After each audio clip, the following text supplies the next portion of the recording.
Hey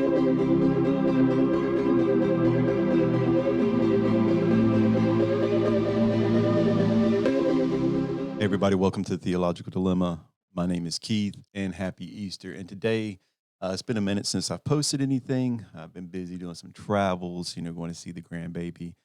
But since it is Easter, I figured the first, real theological dilemma we can get into outside of me talking about my story and deconstruction is the focus of our faith as Christians. Now, speaking deliberately to Christians today, that we focus on a lot of things in our faith. We focus on a lot of things when it comes to what we really feel is the epicenter of our faith. But in 1 Corinthians 15, Paul specifically states what our faith is to be built around. Without this, the epicenter of our faith, when I'm saying the epicenter of our faith, the core, when I talk about deconstruction, I'm talking about bringing it to the core. And what is the core of our faith? Well, it's Jesus, but what of Jesus do we need to believe at our core? And the core of our faith is found in 1 Corinthians 15, right around verse 12. It says, "But if it is preached that Christ has not been raised from the dead, how can some of you say that there is no resurrection of the dead? If there is no resurrection of the dead, then not even Christ has been raised. And if Christ has not been raised, our preaching is worthless, and so is your faith." Hmm.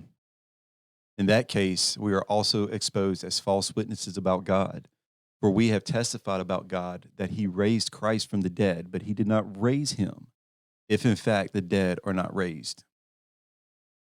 And he keeps going on, kind of elaborating on that a little bit, but I just want you to focus on one key verse, and that's verse 14. So 1 Corinthians 15, verse 14 says that if Christ has not been raised, our preaching is worthless, and so is your faith. I've read the Bible back and forth. Well, really just forth, but I've read the Bible a few times. I mean, I've studied it. I went to school for it, and all the things that I've learned, all the things that I've learned in my faith was, hey, there's Jesus and there's God and there's Moses and there's all these things. But the one thing that I've learned that I had to believe, but to believe that he was raised from the dead, that he went into a tomb, and then 3 days later, or whatever time that you think he was raised, he got up off that tombstone and walked out that tomb that was sealed. Now, mind you, the rock was rolled in front of it and sealed, and there were guards there, and he walks out. I don't know what that means to you. I don't know what that means to most people. For me, it tells me that our faith, our belief in Christianity, are all the rules that people follow, all the church gatherings people go to, all the things that people do in Christianity that center in Christianity, whether it's church or mass or anything, revolves around one key fact, and that's a supernatural act, something that can't be proven today, because no one has raised from the dead that we can know of. Yes, we've resuscitated people, and people have kind of died on operating tables, and we've resuscitated them back to life. And um, here's where my extent of knowledge of where people have died and come back kind of hurts me. But I know that Jesus was dead.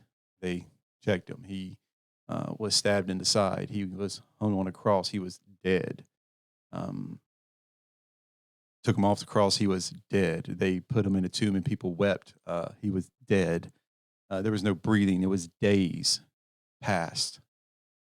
Um, Bible points to 3 days has passed. The only thing that comes to mind is that this dude was dead. Jesus dead. I mean, can't make it more clear than that. But he rose. He was resurrected. He's no longer of the dead. He is of the living, and he walks with the living, and he speaks with the living. And he does this for a period of time after that with people who see him. And the Bible states that there's 500 people. There's 500 witnesses that see this. So we bank off these 500 witnesses. that the Bible tells us and that some of history tells us that saw this Jesus that we believe is our Savior rose from the dead. So, if at point you do not believe that Christ or Jesus was raised from the dead, resurrected, then point and blank, your faith is null and void. We shouldn't even be preaching to others about come to church, hey, Easter, come to church, do these things. Pray with us, pray for healing, pray for this, pray for that. Unless first you believe in the very first thing, which is a supernatural thing. It's not natural, so it's supernatural. Of the resurrection of Christ. That's what Easter's built around. So I know a lot of people are in church today and they're hearing resurrection stories and they're hearing the death of Jesus on Friday or Thursday or whenever that day actually happened. A lot of things is built around this day to celebrate in the Christian faith. That this is the day that Christianity started. And technically it was. Until the resurrection of Christ, Christianity would not have been born. The mindset of this faith, this religion, would not exist because without the resurrection of Christ, there would be no Christianity. Even before that, people say, well, Christianity started with Jesus. Well, technically, it was on the move to it. Jesus started making these teachings, but Christianity could not and would not have started unless Christ was resurrected from the dead. So, happy Easter.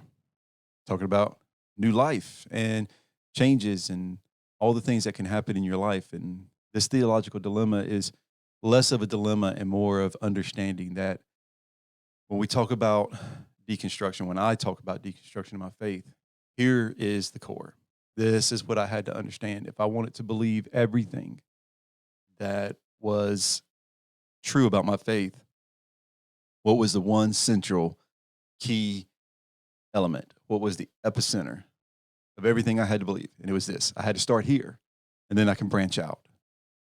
People say, well, you got to believe that Jesus was born. You got to believe that God, you got to believe all these things. I was like, right. But in order for a Christian to be a Christian, the faith, I can be Jewish and believe in God, believe in the Torah, believe in the things that Moses talked about in Deuteronomy and Leviticus and that desert journey and all those things that happened in the Old Testament, those types of things. I could believe in that and believe in God. I could have a faith in Islam and believe in Allah, which is God, same God, just different understandings, different religion, a different faith set, a different core values of faith that takes you to God. So in order for me to be a Christian, at the epicenter of that, at the epicenter of my faith, the core faith of me being a Christian, and specifically a Protestant Christian. Let me take that back. If anybody calls themselves a Christian, Catholic, Protestant, whatever sets of realms of Christianity that may be an offshoot, the epicenter of that first has to be Christ resurrected from the dead. Hope you understand that. Leave a comment below. Let us know what you think. Or let me know. I always say us and we, but it's always just me. So thank you for checking it out. Stay tuned for next time and subscribe to the channel, like the videos, and share it if you would. And again, leave a comment down below what you think I talked about today. If it's true, if it's not, what do you believe? Maybe we can have a discussion about that.